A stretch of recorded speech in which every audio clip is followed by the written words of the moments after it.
All right, welcome back to 10 Minutes of Astrology. My name is Shay, your favorite astrologer on the internet, and Nostradamus wannabe, who's gonna be real with you, unlike him, who tried to make you see through all of the cracks and all of the, read between the lines. No, I'm gonna be real and straight with you because I have a North Node in Sagittarius and I need to know absolutely everything that is going on for my lifetime. So, I started this series for me, but I know a lot of people have really taken a lot from everything that I give. So if you appreciate everything that I give by doing this, you should book a reading. Look at the comments section for my housekeeping notes. I am going to get started with Venus in Capricorn in 2027. I like to start with what Venus is, which is love and relationships. In Capricorn, it's all about that money. It is transactional relationships. We first have a in conjunct to Uranus in Gemini. It is retrograde at this time at 1 degree. And this is really difficult. So I am Capricorn dominant, and I know I am about to get my handed to me. So, tisk tisk. So Uranus in Gemini is random everything in every direction, very creative, very mental, bouncing like a ping pong in your head. And Venus in Capricorn in conjunct this, your relationships are not working.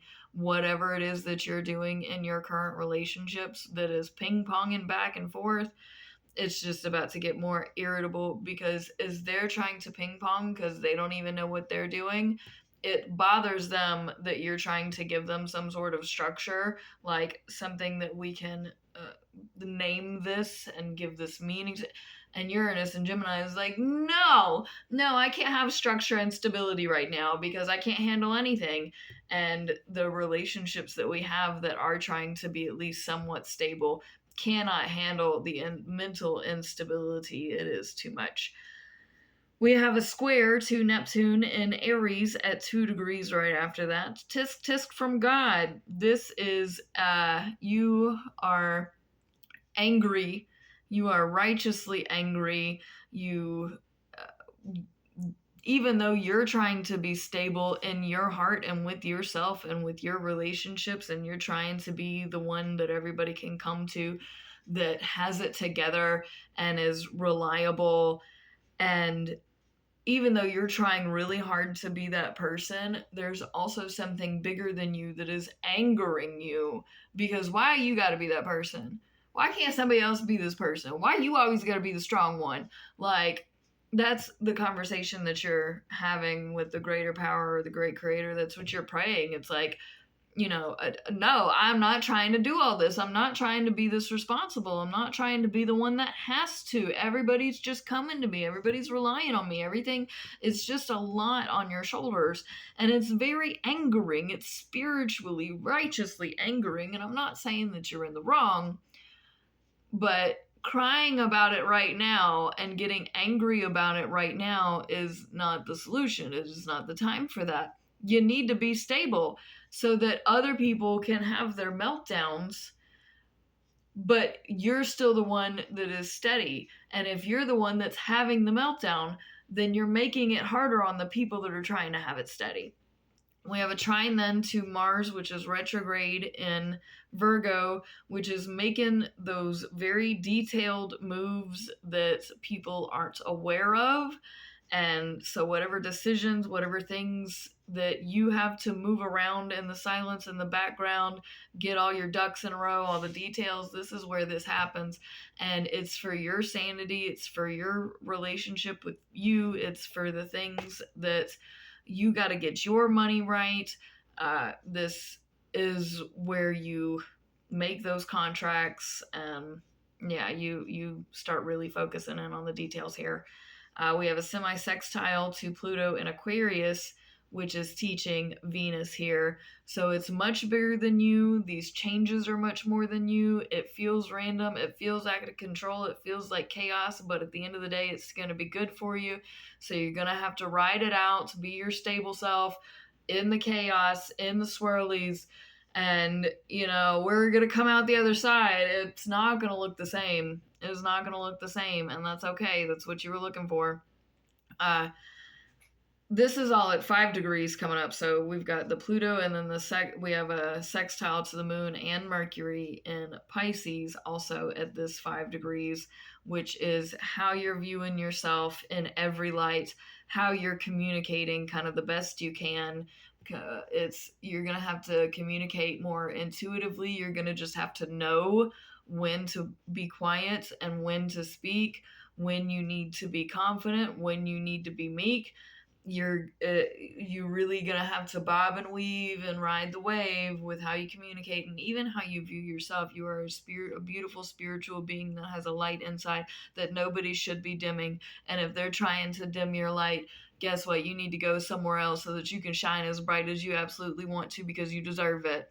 And with all of this, we have other things that we're learning. And Mars is going to be opposite the moon and Mercury here, which is our actions feel opposite to what we're saying and how we're feeling on the inside. This is the type of moment where you have to do what you have to do to be safe. And if you are feeling unsafe, then please make your plan in secret. You don't have to tell people what you're doing.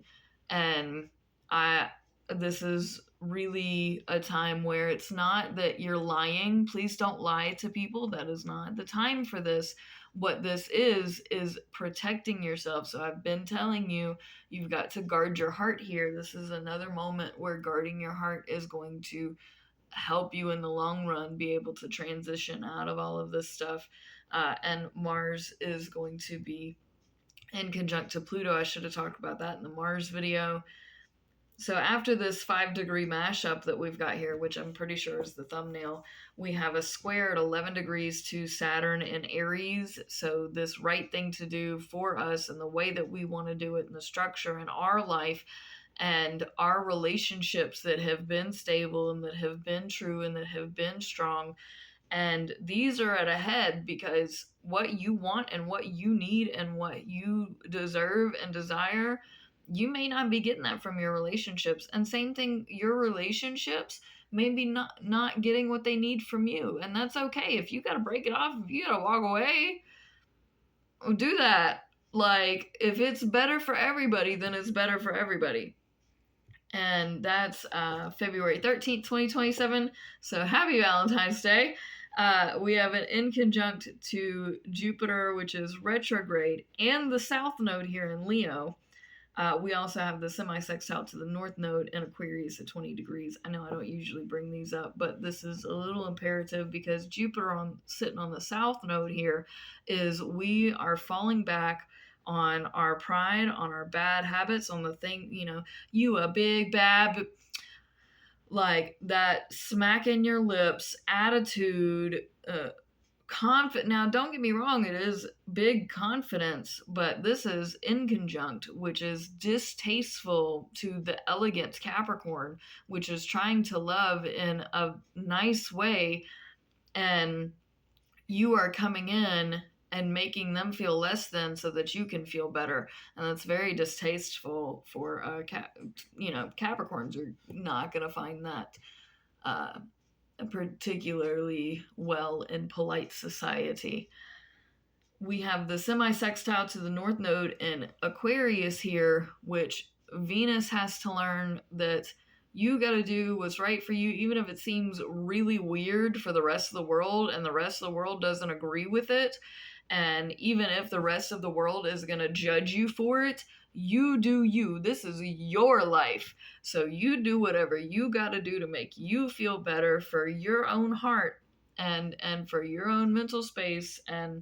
But don't fall back on oh, you can't tell me what to like. Don't do that.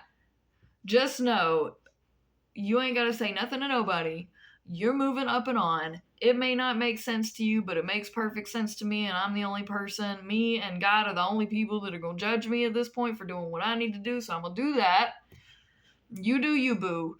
And don't let people rain on your parade. Don't let people take that from you. If there's people in your life that no matter what you tell them, they're going to tell you you can't or you shouldn't or whatever, don't tell them. And it's not, I was raised, an omission of the truth is not a lie.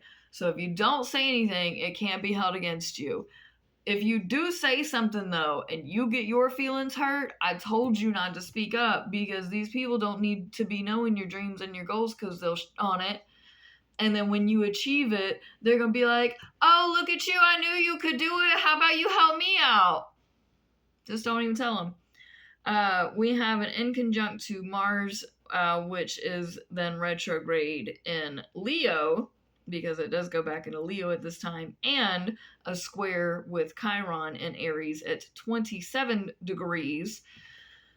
This is frustrating because the inconjunct is how we're loving and how we're working, and you want to do for you, but you can't really do for you. You still have to do for your family, and you want to do what makes you happy, but it feels like it's getting increasingly more difficult to do the things that make you happy, and you want to provide and you want to support these people that you care about, and you want to be able to do that for yourself, but you're finding it difficult to do that for yourself because your actions and how you're feeling still feel like they're not aligning.